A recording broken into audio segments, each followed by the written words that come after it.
The Sofa with Esther, a place where legends and stars hang out, sharing untold stories and unforgettable moments.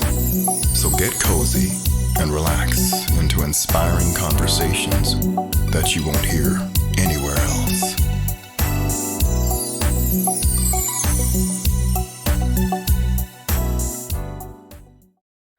Good morning, good evening, good afternoon, wherever you are across the globe. Welcome to a special On the Sofa with Esther, a journey through grit, legacy, and redemption. I welcome Billy Sutton onto the show.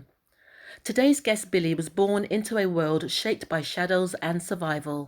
The grandson of the notorious Austin Kelly, a Peaky Blinder gang boss who ruled Birmingham's racetracks with ruthless force. In the raw, lawless days of the 1920s and 30s, Austin's protection racket reached deep into the city's underworld until a savage razor gang clash with rivals from London left him crushed beneath a tram. He lost a leg and never fully recovered, passing away just before the outbreak of World War II. But his legacy didn't die, it shifted. It was passed to Billy's mother Mary and her four strong-willed sisters who took over the family's prized flower stores in Birmingham's legendary Bull Ring Market. These formidable women raised Billy with sharp instincts and street sense where survival and hustle were second nature. And that was only the beginning. In today's episode, Billy opens up about defining moments that shaped his extraordinary life. His harrowing battle with alcoholism, including the night a friend found him collapsed on a warehouse floor, surrounded by mice, an empty vodka bottle by his side. His unlikely transformation, leading to his recognition as an honorary colonel by the Miami Police Department for his help in fighting the Cuban and Colombian drug cartels during the notorious Scarface era. His path from the streets to global respect, forged through pain, resilience, and purpose. Billy also will take a moment to pay heartfelt tribute to the late, great Ozzy Osbourne, a fellow Birmingham son and global rock icon. This is not just an interview, it's a raw, real, and riveting look into the life of a man who's walked the edge and lived to tell the tale. I welcome Billy Sutton. Hello there, dear Esther, and it's an honour and your marvellous show.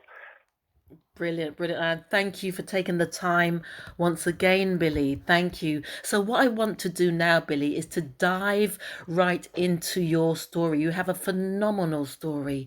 And if we could start where at the age of 2, you worked with your mother on that flower stall. Tell us a little bit more about your formative years, which then shaped the rest of your life, I believe, Billy. Yes, well, I was brought up in a complete Peaky Blinders environment. As you rightly said, a strong-willed personality mother in Mary, had 4 sisters and brothers. And when I was 2 years of age, in 1944, the young Vivian Lee, 6-stone Mary, beautiful looking, would serve the American GIs. And I used to take the money off them. Mm-hmm. But of course, I used to put it in my pocket, Esther, thinking it was all for me. And at the end of the day, poor Mary used to go in hysterics trying to get the money out of my pocket. So that streetwise kid kicked in very early. Brilliant, brilliant. And we're going to sort of dip in and dip out of your various life experiences because we are going to be doing a bigger interview very soon with you. And so this is just to give people a very brief insight into who you are. And there is so much to you. And so the next experience, Billy, that I'd like you to share with us, give us the experience about you being an alcoholic and that defining moment when your friend found you on the warehouse floor covered in mice with a vodka bottle by your side. Tell us about what that moment was like, Billy. It was the most horrendous experience I've ever faced in my life. I'd been there for 3 days. My mother, former wife Valerie, had searched Birmingham, the clubs, to find me. And at the last resort, Alan Towers, God bless him, top anchor BBC, Midlands Today, he went to the New Street station, kicked the warehouse door down, turned on the light, and there I was, in cardboard boxes, mice up to my mouth, drinking vodka. Towsy got me up, he threw buckets of water over me, put me under a sink off the tap, and then put me down and said, in no uncertain terms, you're dying, you're an alcoholic, and you're going to lose your life and lose a family. I didn't like the way he spoke to me, Esther, but that man threw me a challenge. He got me up, took me back to Pebblemill Studios, cleaned me up, wouldn't allow me to go home, to where Mary and my wife Val were waiting because they'd be too upset. He got hold of an AA meeting, and two former great friends, Derek Dugan, the famous footballer, and Big Pat Roach, actor, wrestler, friends of mine, took me to an AA meeting, Brookhouse, Solihull area. The door was there. They marched me up the steps, pushed me through the door, and that first meeting of AA, I took the cotton wool out of my big ears, put it into my big mouth, and learned to listen and listen to learn. And I went to 7 meetings a week for 3 years to get the AA program, Esther. Wow. Wow.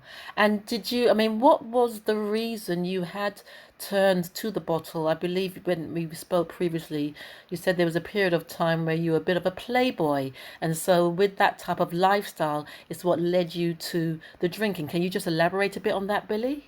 Yeah, well, of course, you see, at a very early age, Mary learned me how to get big money because they were getting big money, the black market, the nylon stockings, with the spibs in Birmingham. And at a very, very early age, 16, 17, I was quite wealthy. Well, them days, it was the teddy boy era. I used to have a Tony Curtis haircut, 6-inch drain pipes, and of course all the street fights, the knuckle dusters, the knives. But I was a great jiver, a great champion of Birmingham. And of course, all the young birds used to fancy me at the dance halls because I was a great dancer.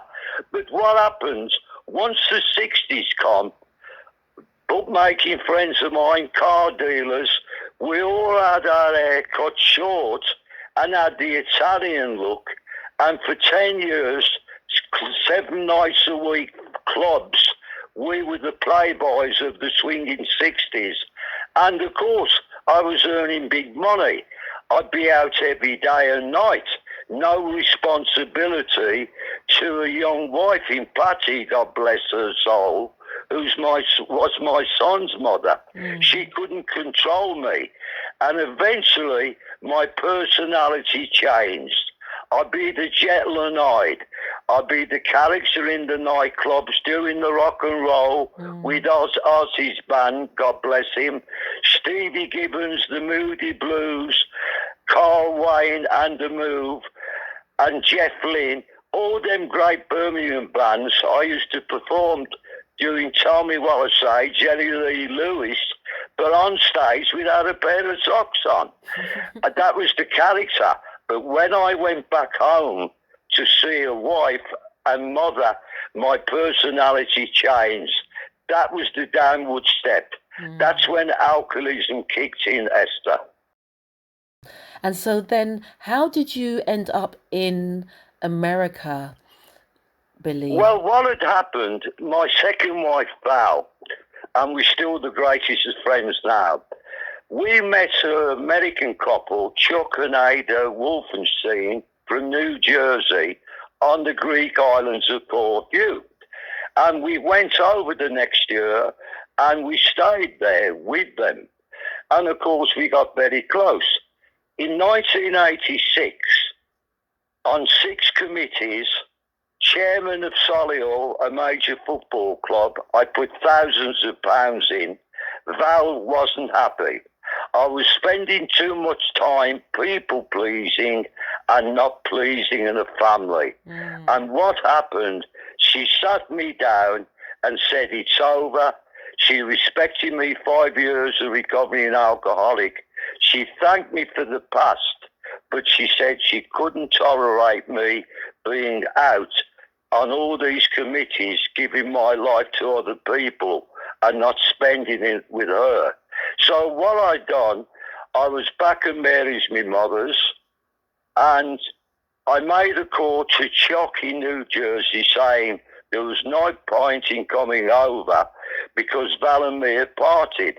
And in the conversation, I said, what's happening in the States? He said, have you heard of crack cocaine? I said, no, nobody in this country has.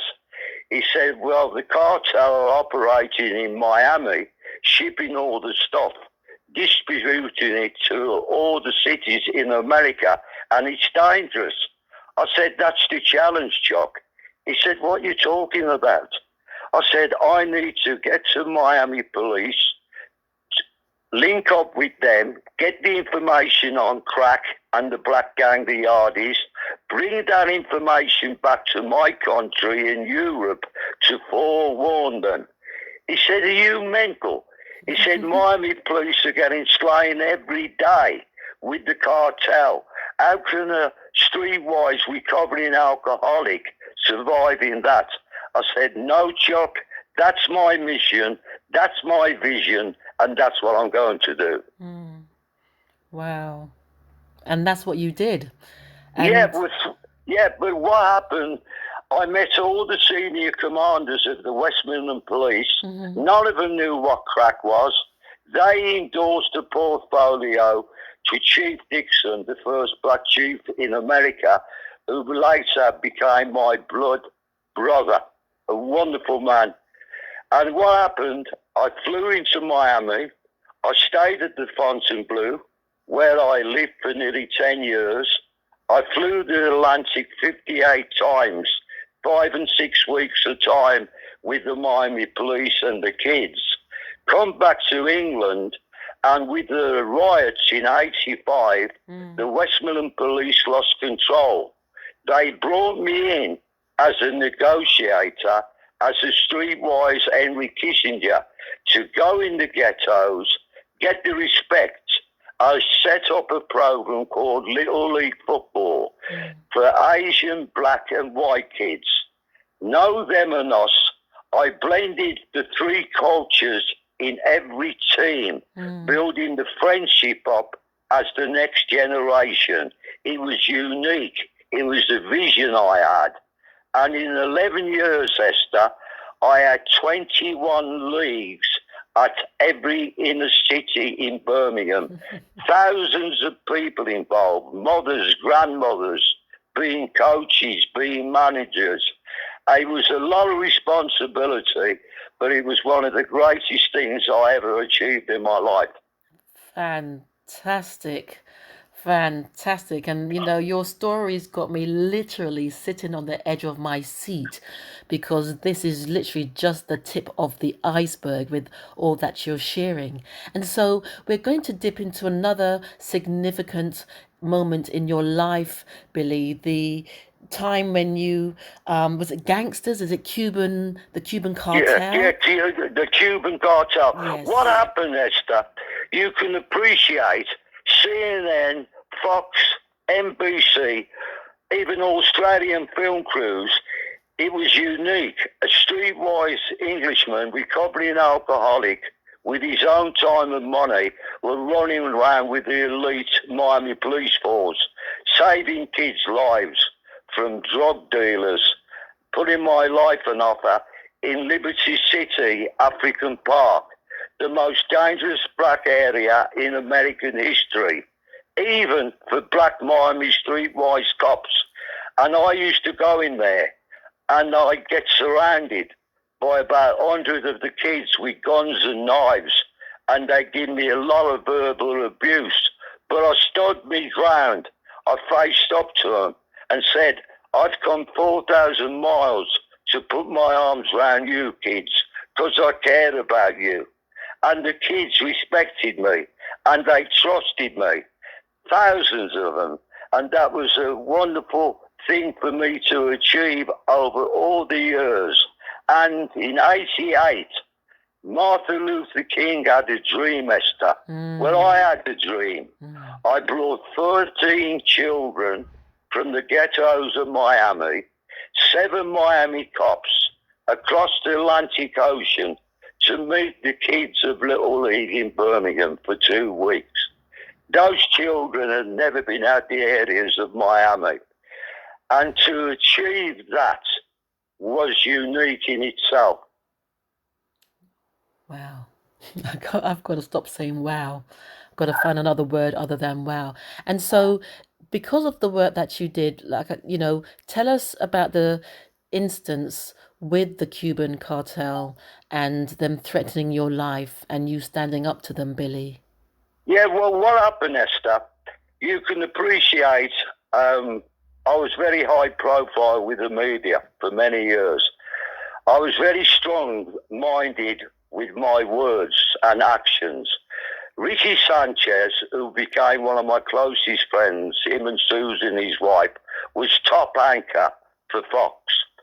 He used to interview me all the time, and he used to come with the elite task force, the best task force in America, where they do buy and bust and sting operations that eventually Hollywood film companies and other police departments copied them. They were called the Jump Out Boys. They were elite, like our SAS. And I, from the chief, knighted me and allowed me to go with them for many years and get the respect of them. And what happened, Richie's interviewed me one day. I just lost 2 kids to 2 Cuban drug dealers, crack. They was in the gutter dead.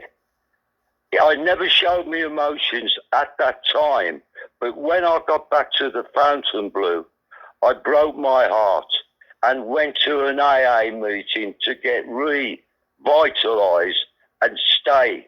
And what happened, I'm going out with the chief and his wife, and I'm just washing my hands in the famous restroom in the Fontainebleau. Suddenly the doors come open, 4 Cubans, white Pandora hats like I used to wear. 2 stayed at the door and 2 were approaching me. And the one in the front, keep your so-and-so English mouth shut. Keep it shut. Next thing I know, he's walked to the side of me, pulled out a Smith & Wesson, put it to the side of my head. Now, most people would have died on the spot, but I got a lot of character. I come back from the gutter, alcoholism. I turned into him, Esther, nose to nose. I can't repeat the strong language on your program, but I told him in no uncertain words to go and go quickly. He looked at me in amazement. He pulled the gun away, and they all walked out verbally me. 2 days later, when I was back in England, they stole my XJS, blew it up, put a phone call in. Next time you'll be in the car, whatever time. But you know, Esther, you know what upset me about me XJS? Me Marvin Gaye tape, What's Going On, was in the cassette. I was more sick and upset about me Marvin Gaye tape than anything. Oh, Billy, these are such wonderful stories, anecdotes, giving us an insight into your larger than large life. And I do feel, as with any of us, that your formative years really prepared you for the journey that you led. And for all that you've been through, Billy, what is it that you want people to really understand about Billy Suttie Sutton? All the interviews I've done over a lifetime, and I've done plenty, you can imagine, I've always got the greatest sympathy for an alcoholic.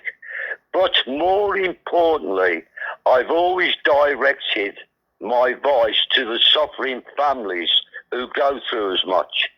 There's millions of alcoholics all over the world, and there's millions of families who are getting emotionally blackmailed by a woman alcoholic, child, man, grandmother, mother, brother, uncle, father, and the emotions is terrible.